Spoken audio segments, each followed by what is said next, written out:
very chilly day here in Hopkinsville, Kentucky. And I just wanted to take a minute and tell a little bit our flower wall that we built last spring. We had several people asking about how we did that. And so I just wanted to take a brief second and just share that with you. So when I started cleaning out our wall, I knew I wanted to use these 2.5 foot long window box pots. They're pretty cheap, they're plastic.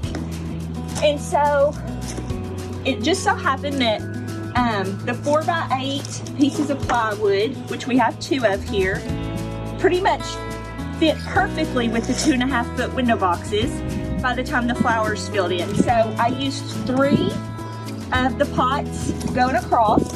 And what we did is we started at the very top and we measured them out and marked our spots. And then we started screwing the pots into the plywood. So we put our first row at the top and we put the top of the pot at the very top of the plywood so that the flowers would grow up over the plywood. You wouldn't see it.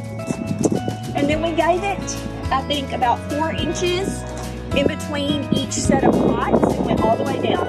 So we had pots from the very top, and then we came down and we would screw another pot, and we kept going until we got all the way to the ground.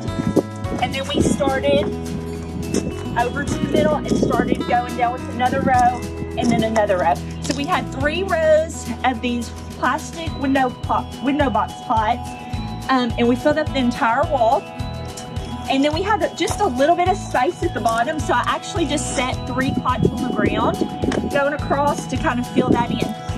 So I want to just show you how we made this wall stand up. Okay, so we wanted our wall to be really sturdy. We catch a lot of wind right here from the corner of the greenhouse, so we have an open field.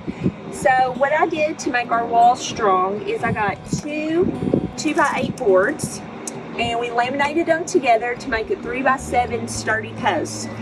And it's important to remember that when you're purchasing finished wood that the measurements may not be exact because it's finished.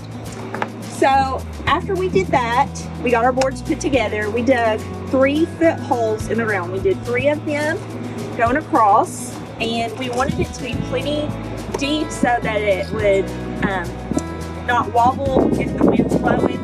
It would have a good depth to hold our boards. And then we took 4-inch screws, and from the front side through the plywood, we screwed it into our post. I think we did it, I think it was every 6 inches. We put 4-inch screws going all the way down. And that way it was sturdy, it will hold together well.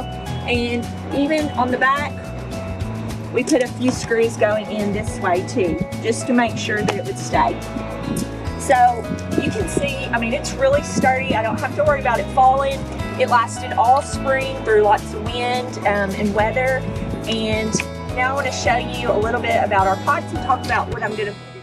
So I have 21 of these plastic window box pots that I'm going to screw into the wall. And it's really simple.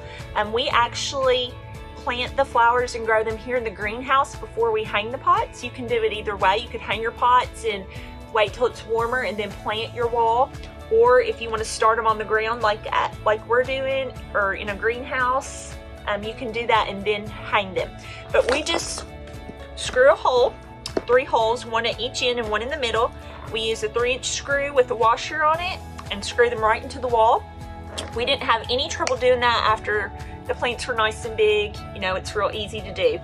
So last year I did begonias in them, and it was so pretty. They filled in great. I did a cherry blossom begonia and an angel wing pink begonia, but begonias don't take cold weather very well, and I really want it to be in full bloom most of my spring season. So because it's outside and it's not inside, this year I'm going to do a mix of some wave petunias, and I know that they can take cool weather and will fill in nicely and trail down and cover my wall. So there's actually lots of different things that you can do in these pots that would fill in.